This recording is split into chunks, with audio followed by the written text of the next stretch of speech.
अपमान कर रहे हैं। तमाम मृतकों के परिवारों को 1-1 करोड़ रुपया सरकार कम से कम दे, तो से ही टैक्स लिया जा रहा है कि भाई हम सब घाटा इन्हीं से वसूल करेंगे, श्रमिकों से वसूल करेंगे।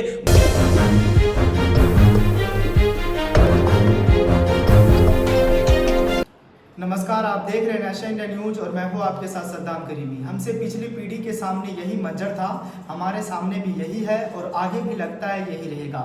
हमारे भारत देश में बिना छत और अनाज वाली आबादी भी है और विश्व के अधिकतर अरबपति भी।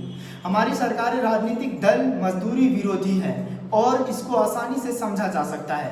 दरअसल दिल्ली से 12 मई यानी कल से कुछ ट्रेनों की शुरुआत की जा रही है जो आम लोगों की यात्रा के लिए होगी, जिसकी बुकिंग आज शाम 4 बजे से शुरू हो गई है, लेकिन ये बुकिंग भी ऑनलाइन की जाएगी।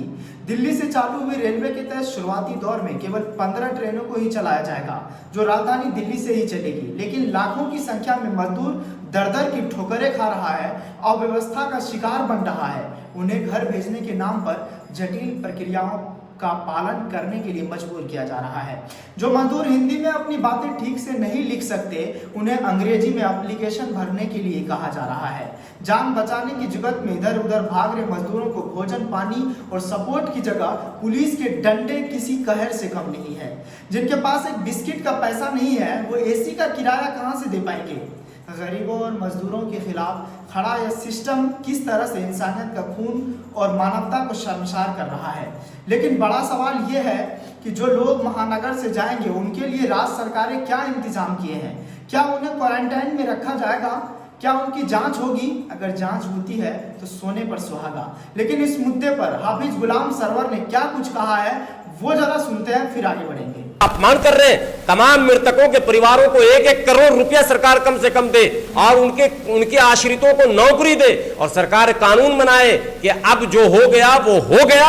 अब जो मजदूर जहां बचा है वहीं रुक जाए, उस जो जहां रहता है वहीं गाड़ियां लगेंगी। जी हाँ, आपने बिल्कुल सही सुना। किस तरह से मजदूरों पर सवाल किया जा रहा है। लेकिन इस बीच खबर यह भी है कि ट्रेनों को कुछ चुनिंदा स्टेशनों पर ही रोका जाएगा, जिसमें नई दिल्ली से स्पेशल ट्रेनें डिब्रूगढ़, अगरतला, हावड़ा, पटना, बिलासपुर, रांची, भुवनेश्वर, सिकंदराबाद, बेंगलुरु, चेन्नई, मड़गांव, मुंबई सेंट्रल, अहमदाबाद और जम्मू तवी के लिए रवाना होगी। इसी रूट के यात्री नई दिल्ली वापसी भी कर सकेंगे। यहाँ यूपी के लिए ट्रेनों के इंतजाम नहीं दिख रहे हैं, जबकि ज्यादातर मजदूर यूपी से ही हैं। सरकार मजदूरों के साथ सरासर खिलवाड़ कर रही है। इस पर कटाक्ष करते हुए स्वतंत्र पत्रकार मोहम्मद तौहीद आलम ने अपने एफबी पर लिखते हुए कहते हैं कि आप क्रोनोलॉजी समझिए। विदेश वाले जहाज से लेकर आए और महानगरों में फैलाया, और अब महानगर वाले ट्रेन से लेकर आएंगे और गांव में फैलाएंगे। सबका साथ, सबका विकास, वाह मोदी जी वाह। अब आपको एक कड़वी सच्चाई बताता हूँ। औरंगाबाद में रेलवे लाइन के बीच में पड़ी लाशों के बीच इन रोटियों को देखा आपने? बस यही हर जग, हर आंसू, हर मौत या कहे कि हर हत्या की वजह है। बस इनकी ही वजह से तो सब हुआ है, जिनकी भूख मिटाने से हाथों तक पहुंच गई। लेकिन इस पर प्रियंका भारती जो जेएनयू की छात्रा है, वो अपने एफबी पोस्ट पे लिखते हुए कहते हैं कि सत्ताधारी वोट लेने वक्त झूठे वादे करेंगे, जनता को मूर्ख बनाने के बाद उनके लाश पे संवेदना व्यक्त करेंगे। 15 मजदूरों के ऊपर से मालगाड़ी गुजर गई। कसूर उनका इतना था कि रेलवे पटरियों के सहारे अपने घर जाने का सपना खुली आंखों से देख रहे थे। औरंगाबाद में श्रमिकों के साथ हादसा नहीं हुआ, ये उनकी हत्या है। और उस हत्या का जिम्मेदार कौन है? ट्रेन का ड्राइवर जिसने ट्रेन रोकने की कोशिश की, वो गरीब लोग जो रोटी के लिए घर से दूर जाने के लिए मजबूर हुए, वो व्यवस्था जिसने इन्हें बाहर जाने के लिए मजबूर किया, या वो सरकार जो 14,800 अमीरों को वंदे भारत मिशन के तहत भारत ला सकती है पर श्रमिक के लिए कुछ नहीं कर सकती। कितने श्रमिकों की हत्या करेंगे आप?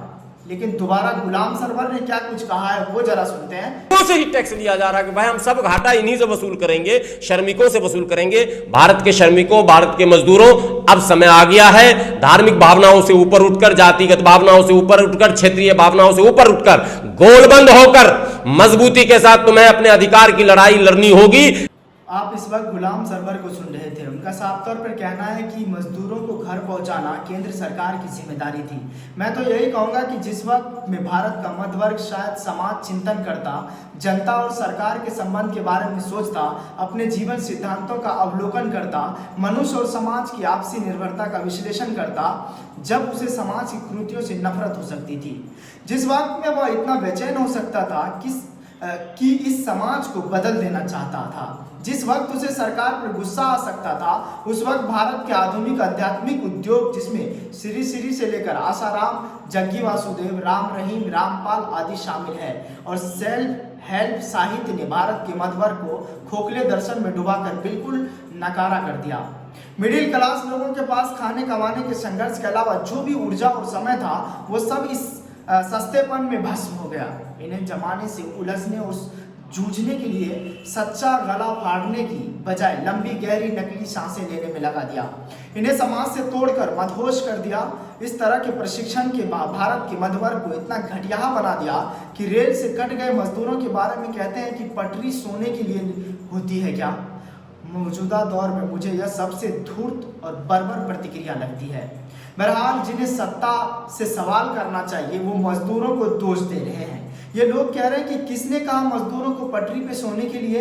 अरे साहब, जब पेट भूखा होता है, गला प्यासा होता है, आसमान से कड़ी धूप आती है और पैर घंटों चल के थक जाते हैं, पानी की एक बूंद भी नहीं मिलती, तो इंसान कहाँ सोए कहाँ जाए ये समझने की शक्ति खो देता है। लेकिन जो लोग मजदूरों पर सवाल उठा रहे हैं उनको गरीबों का दर्द कहाँ समझ में आएगा भला। ये लोग एसी में बैठ के बस तमाशा देखते हैं, लेकिन जो लोग मजदूरों को पटरी पर सोने पर सवाल कर रहे हैं वो प्रधानमंत्री को संसद में सोने पर क्यों सवाल नहीं कर रहे हैं। इस पर स्वतंत्र पत्रकार तौहीद आलम अपने ट्विटर हैंडल पर शेयर करते हुए एक पोस्ट लिखते हैं कि नींद को अगर तमीज होती तो पटरी पर ही क्यों आती। लिहाजा ये सवाल करते हुए मैं आप पर छोड़ जाता हूं कि देश के प्रधानमंत्री अगर लोकतंत्र के मंदिर में सोएंगे तो ट्रेन की व्यवस्था इसी तरह से सोई रहेगी और इसी तरह से मजदूर मरते रहेंगे।